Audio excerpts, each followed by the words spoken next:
As we already started to talk about armored vehicles, let's discuss some, let's say, rather unusual machines designed by the British.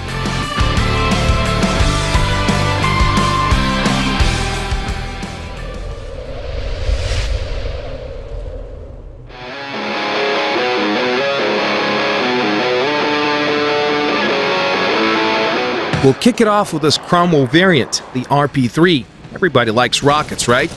Right. But usually you have rocket armament instead of a gun, or as some kind of separate entity installed on the turret. Well, British engineers soar above conventions and the norm. They just installed immobile rocket rails on the welded frame and then mounted some standard aviation rockets on those rails. Good to go. Nope, you cannot change the angle of fire, and you can hardly aim. That's fine. Hardships build character, or so we heard.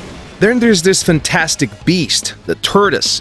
9 penetrable front armor, 7 crew members, and a very peculiar choice of a gun. Just think about it. It would not be impossible to cram a much bigger cannon in there. Take a look at the Soviet Su-100Y, for example. But the designers decided to go with a gun of a smaller caliber. That has great penetration, by the way.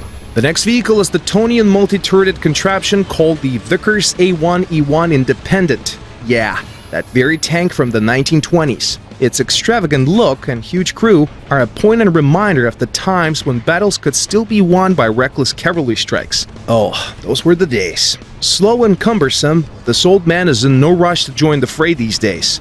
But if it finally gets there, you better pack your things and leave as quickly as possible. Anything above 32 kilometers an hour will probably work for you. The Independent has a decent gun and lots of ammo. And finally, the crux of the biscuit, the magnificently weird self-propelled 17-pounder Valentine Mark I Archer. The British are supposed to be pretty good at all things that have to do with archery, with Robin Hood and whatnot. But this exact Archer faces backwards.